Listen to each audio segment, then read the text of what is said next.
-18 degrees. The prairie wind didn't howl. It hissed through the seams of the sod cabin. Inside the cast iron stove, the last bed of coals was fading into an ashen gray. Kellan? Are we out of wood? We have enough. Hush now. Save your breath.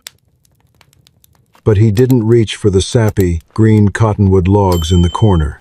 Instead, he pulled several bizarre chunks from a burlap sack, porous, flat, and bleached white, like sun-baked bones. Flint, the prairie dog, lifted his head, then quietly backed away into the shadows. Marion squinted through the dim light. What is that? It doesn't look like wood. Something our neighbors would rather freeze to death than touch. But tonight, it's the only thing keeping us alive. No crackle, no sudden burst of flame. But then, a faint orange glow crept across the brittle edges. A stubborn, steady heat began pushing back the freezing air. Outside, the other cabins had already surrendered to the dark. But in here, that strange fire refused to die. The night that threatened to end everything had begun weeks earlier, before the cold settled across the prairie for good. Kellan and Kellan Voss reached Red Antelope Flats in the last days of November 1876. Later than they had planned, and far later than the season allowed. Their small sod cabin stood with a roof thick enough to break the wind, yet narrow seams still showed along the north wall where daylight slipped through. Behind the cabin lay less than 2/3 of a cord of freshly cut cottonwood, heavy with moisture and far from ready for winter. No timber stood within easy reach. Every dry log had to be hauled from distant creek bottoms, and the cost had already climbed beyond what they could spare. Flint wandered slowly around the cabin, pausing wherever cold air leaked through the walls. Winter paid little attention to unfinished plans. It measured only what a family had ready before the first long freeze arrived. Asa Whitlock, an old homesteader who had buried enough neighbors to respect every prairie winter, stopped by the cabin before the first hard freeze. He studied the woodpile without touching it. The count was easy enough from where he stood. "A place like this needs at least 2 3/4 cords," he said at last. 3 1/4 if January decides to stay. His eyes settled on the green cottonwood stacked behind the cabin. That wood has work to do before it warms anybody. First it dries itself. Only then does it heat a room. Marion listened from the doorway, wrapped in a blanket, saying nothing. The silence lasted longer than the conversation itself, because the numbers required no argument. They carried their own weight. Asa offered no criticism and no false comfort before leaving. Experience had taught him that winter cared very little about optimism. It always counted fuel before it counted hope. The next morning carried Kellan to the freight yard where Orrin Pike, the only man hauling seasoned cottonwood into Red Antelope Flats, was unloading another wagon. Orrin named his price without hesitation. It was high enough to empty what little money remained after the cabin had been built. Kellan said nothing. There was little reason to bargain when both men already knew the answer. Orrin glanced toward the small woodpile behind the cabin, where Flint circled once before, sniffing the damp cottonwood logs. "That stack won't last a week," Orrin said, a faint smile pulling at one corner of his mouth. "Around here, a man learns pretty fast that pride doesn't keep a stove burning." The wagon rolled away with its load still tied down. Kellan watched it disappear across the prairie until the sound of the wheels faded into the wind. Buying enough dry wood had never really been an option. Winter had simply waited for him to discover that fact on his own. The following afternoon, Kellan took Flint beyond the last homestead and headed west across the open prairie. Nearly 3 miles from the cabin, the land began to change. Thick grass gave way to broad patches of flattened earth, where enormous buffalo herds had once gathered before moving farther south. Their thunder had vanished years earlier. Only weathered bones, scattered hoof prints, hardened into the ground. and hundreds of pale gray buffalo chips remained under the winter sky. Flint slowed his pace. His nose stayed close to the frozen earth, weaving from one dried patty to another. He ignored the darker pieces and paused beside those bleached almost white by months of sun and wind. Watching the dog stirred a memory Kellan had not visited in years. Long before claiming land at Red Antelope Flats, he had worked beside freight wagons running the Platte River Trail. One bitter evening, with no trees for miles, an old wagon driver named Moses Greer had climbed down from his seat, gathered a few dry buffalo chips, and built a cooking fire before anyone else had finished searching for wood. Several young teamsters laughed until the coffee pot began to steam. Moses never argued with them. He simply nudged another weathered chip onto the coals and said, "Out here, a man doesn't burn what he likes. He burns what the land leaves him." At the time, Kellan had treated the lesson as another trail trick, useful for boiling coffee or heating a pot of beans before sunrise. A cabin through an entire prairie winter was something altogether different. Even so, that forgotten evening gave him a reason to kneel in the frozen grass. Instead of stepping over the weathered buffalo chips as everyone else did, he picked one up, turned it over in his hands, and wondered whether the prairie had been leaving behind more than most people ever noticed. Kellan carried a small stack of dry buffalo chips toward the settlement instead of heading straight home. Before reaching his cabin, he stopped at the edge of the flats where Ruth Bellamy, a widowed frontier traveler who had spent years crossing the plains with wagon trains, was splitting kindling outside her lean-to. She looked at the stack in his hands and nodded once. "So you remembered."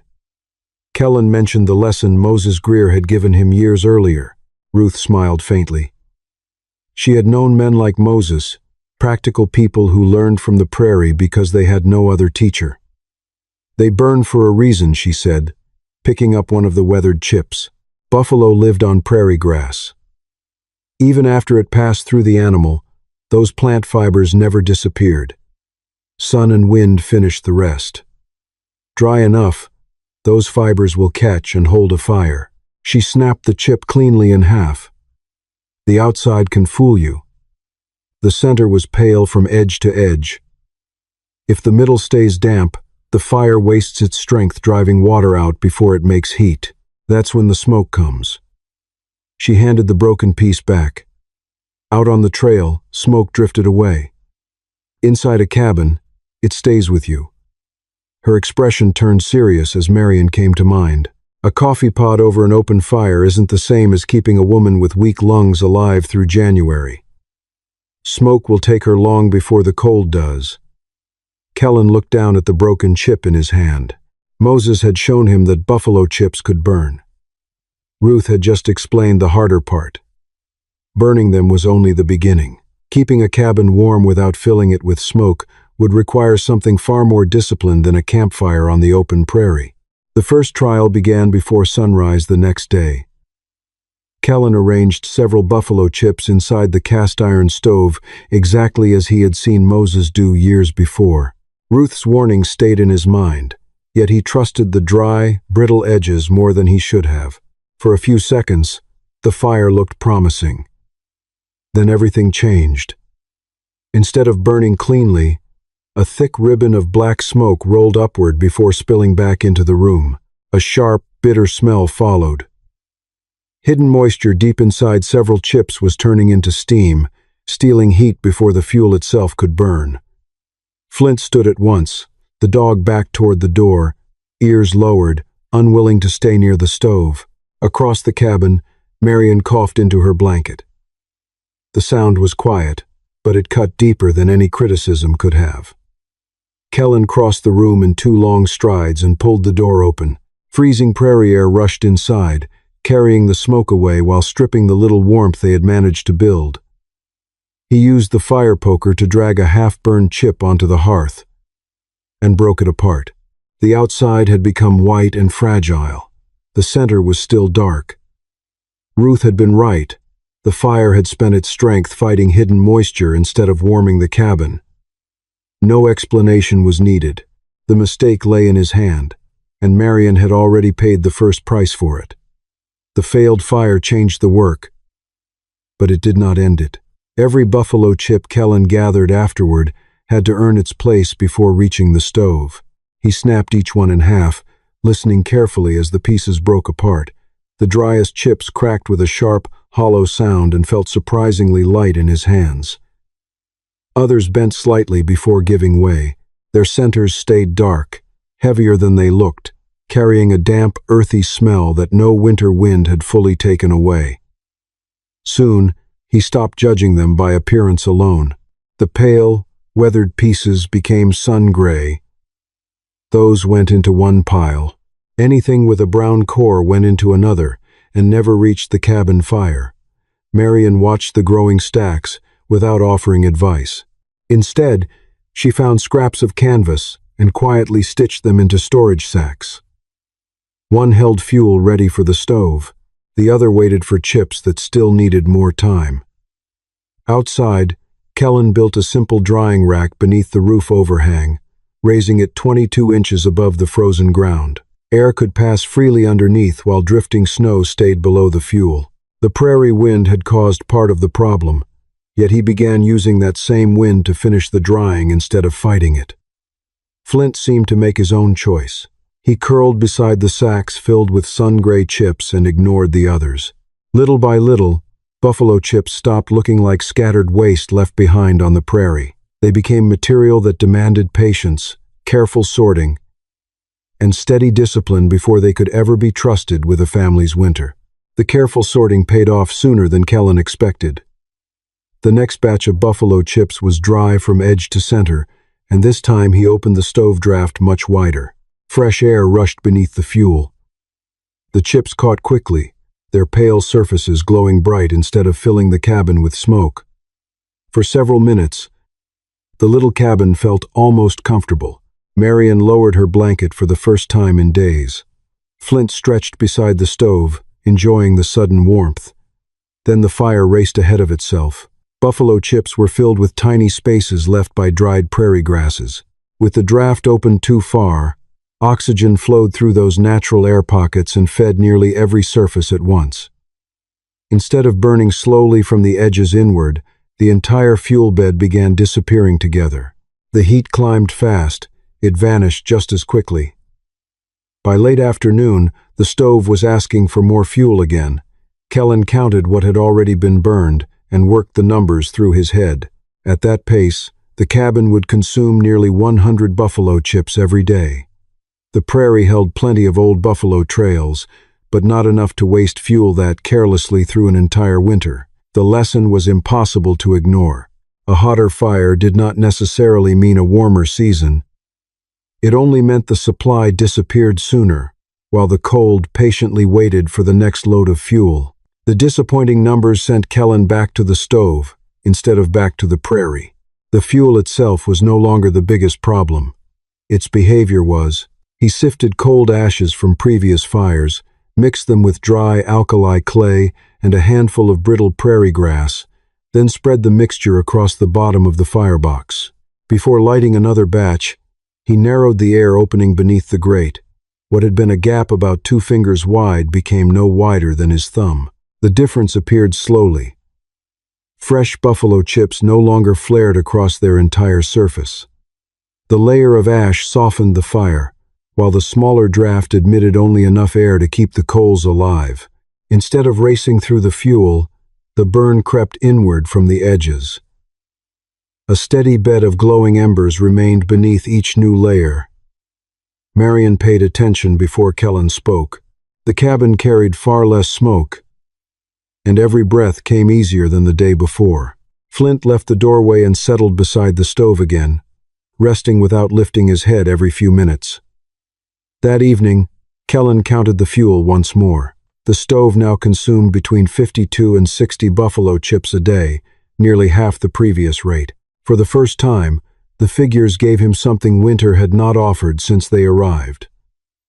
Not certainty. A realistic chance. By the end of the week, word had spread across the little settlement faster than the wind itself. People no longer asked how much wood Kellan had left. Instead, They asked why the smoke drifting from his chimney every morning was so thin and pale. However, that curiosity quickly turned to mockery once they found out what he was actually burning. Near the small church station, Orrin Pike let out a dry laugh when someone mentioned it. "So he's heating a house with dung now?" A few others chuckled with him. One man muttered that desperation could make a person believe almost anything if winter stayed long enough. Asa Whitlock remained quiet until the laughter faded. "A stove lasting one night isn't the same as a family lasting one season," he said. January has buried better ideas than that. The words carried no mockery, only experience. Deacon Harrow, who kept the settlement's tiny church and helped organize relief wagons whenever they reached the prairie, offered another path. "If the roads stay open another week, I'll send your name with the coal request," he told Kellan. "It won't be much, but it may carry you through the worst of it." Kellan thanked him. He never mentioned the drying rack behind his cabin. He never explained the ash bed or the narrowed draft. The prairie had not finished judging his idea, and until it did, there was nothing worth defending with words. The routine settled into every morning before daylight reached the prairie. Kellan left the cabin with Flint while the wind was still light enough to walk against. Together they covered the same 2 8/10 miles to the old buffalo grounds, returning with sacks that grew heavier each day. Flint wandered ahead, nosing through the frost until he found the pale, weathered chips. Kellan ignored anything with a dark center, no matter how dry the surface appeared. Back at the cabin, Marion had already prepared the storage sacks. One was marked for fuel, ready to burn. Another held chips that needed more days beneath the roof overhang. Nothing rested directly on the frozen ground. Every layer sat loosely stacked so air could pass between them, while drifting snow slid underneath without reaching the fuel. The rows lengthened a little each afternoon. Kellan never kept a written tally. He counted by neat stacks instead, knowing exactly how many chips each row contained. By the time December settled over Red Antelope Flats, nearly 2,100 buffalo chips filled the drying racks and storage sacks. Beside them sat a modest pile of cottonwood, reserved only for starting a bed of coals before the prairie fuel took over. Snow clouds gathered farther north. The old buffalo trails would soon disappear beneath them. Every trip made before that happened quietly stretched the family's chances of reaching spring. No single journey changed their future. Hundreds of ordinary trips, repeated with care, slowly did. Late December delivered the first real verdict. The temperature slipped to 9 degrees above zero, then dropped below it 2 nights later. Frost spread across the inside corners of the cabin walls before dawn, and the prairie wind returned with the steady patience that always came before a harder freeze. By then, Kellan had stopped saving the buffalo chips for experiments. They had become the family's primary fuel. The stove never roared. Its warmth rose slowly, settled into the room, and stayed there longer than it had before. The cabin still felt cooler than one heated by seasoned hardwood. Yet the cold no longer rushed back the moment the flames grew smaller. Marion noticed it first. She pulled her blanket closer around her shoulders and watched the stove for a long moment. "It isn't much warmer," she said quietly. "But the cold doesn't bite the way it used to." That single sentence mattered more than any number Kellan had written in his head. Flint offered his own answer without knowing it. Instead of pacing between the stove and the door, he curled beside the hearth after supper and slept there until morning without moving away from the heat. A day later, Ruth Bellamy stopped by the cabin. She rested one hand against the warm side of the cast-iron stove, then crouched beside Marion's sleeping alcove and pressed her palm against the packed earthen floor nearby. She stayed there for several seconds before standing again. A thoughtful smile crossed her face. "You're not making a bigger fire," she said. "You're making a slower winter." For the first time, someone besides Kellan could see that the prairie fuel was doing more than burning. It was holding the line between the family and the cold, one quiet hour at a time. Ruth's visit stayed with Kellan long after she had gone. Her words kept circling in his mind, but another detail mattered even more. The river stones resting beside the stove were still warm hours after the flames had settled into glowing coals. The fuel was only telling part of the story. Early the next morning, Kellan gathered smooth stones from a frozen creek bed, along with several sun-dried clay bricks left over from the cabin foundation. One by one, he arranged them around Marion's shallow sleeping alcove, leaving enough space for air to move while keeping the warm surfaces close to where she rested. The buffalo chips continued to burn the same way they had the day before. Their fire stayed low and steady. This time, however, the heat no longer disappeared into the room as quickly. The stones absorbed it through the afternoon and quietly released it after the flames had faded. He didn't stop there. Knowing the stones needed help to fight the drafts, Kellan gathered dried prairie moss and carefully stuffed it into the narrow seams along the north wall, sealing the very cracks where daylight used to slip through. Near the floor beside Marion's bed, the air held close to 54 degrees even while the temperature outside slipped below zero. Ruth returned 2 days later and crouched beside the alcove again.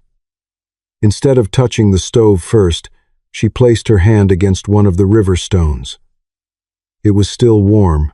She nodded without surprise. The fire isn't working alone anymore.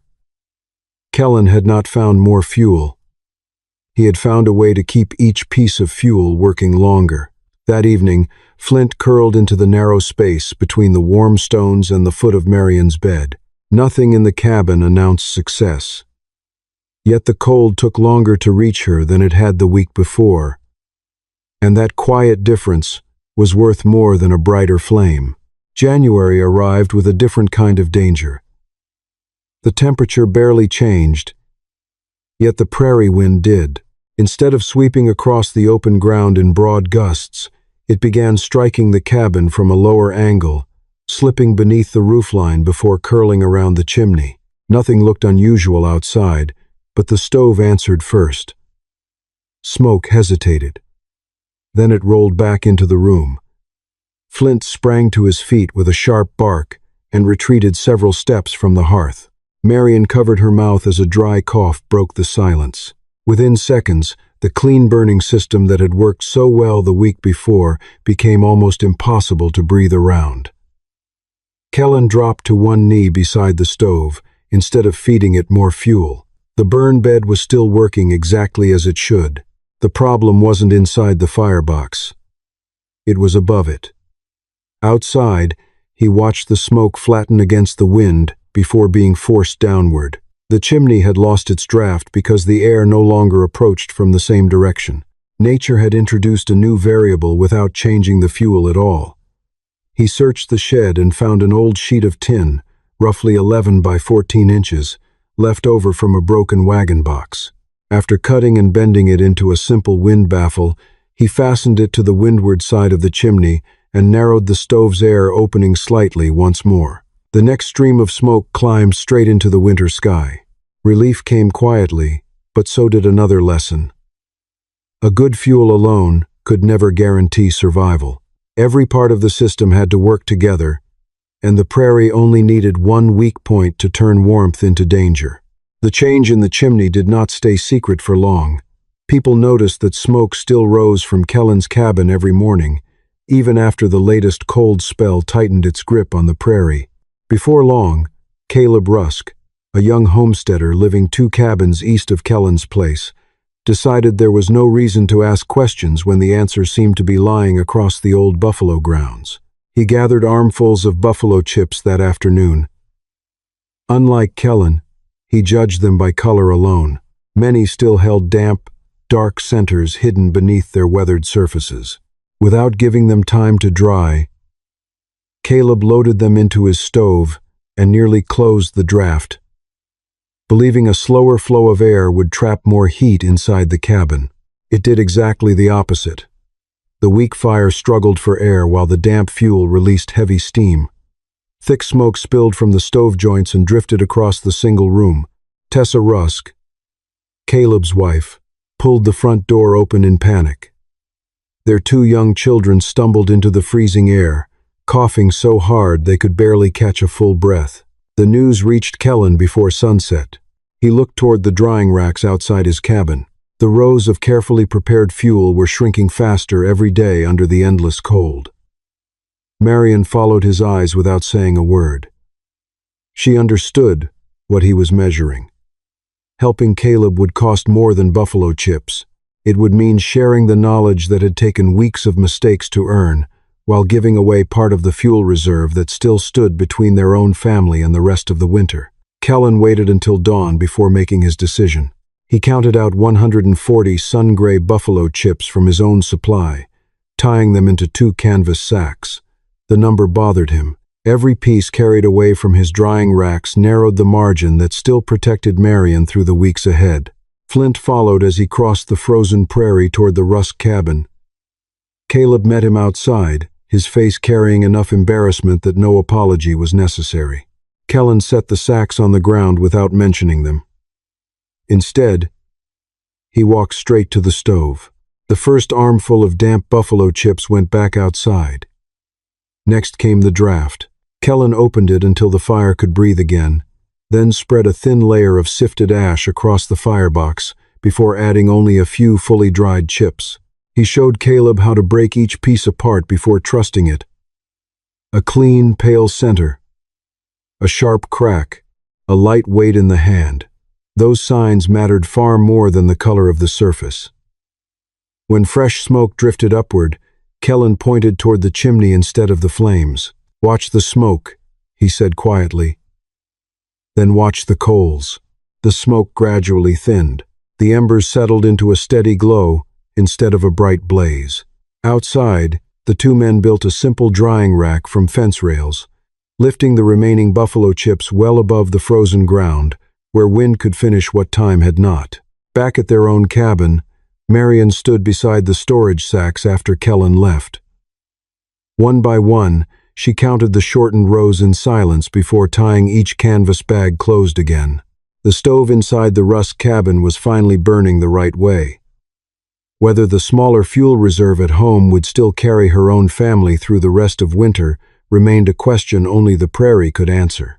Morning revealed the answer before anyone spoke. A thin ribbon of pale smoke rose from the Rusk cabin and climbed straight into the still January air. It was light enough to drift with the breeze instead of spilling back toward the roof. More importantly, it carried none of the thick black stain that had darkened the sky the day before. Inside, both children were awake. Their coughing had faded into little more than sore throats. Tessa opened the door with tired eyes, but she stood without panic this time. Warm air slipped past her shoulders instead of heavy smoke. Word spread quietly. Orrin Pike rode over to the Rusk cabin, expecting to witness another failed experiment. He slowed his horse beside the cabin and watched the chimney for several moments. The stove was burning low. The smoke stayed clean. Nothing matched the story he had been prepared to tell. He left without a joke. Ruth Bellamy arrived a short while later. She looked once at the chimney, then once through the open doorway where the stove glowed with a calm bed of coals. "They stopped trying to make it roar," she said. That was all. Asa Whitlock reached the Rusk cabin before noon. He studied the fire, the drying rack outside, and the orderly stacks of pale buffalo chips resting above the snow. His attention lingered longer than before, not because he had suddenly abandoned the old rules of the prairie, but because he recognized another one taking shape beside them. Across the settlement, Kellan never stepped forward to explain what had happened. He stayed home repairing another storage sack while Flint slept near Marion's feet. The strongest argument no longer belonged to him. It rose quietly from the Rusk chimney, carrying proof that a family had survived the night. The change spread through Red Antelope Flats one careful lesson at a time.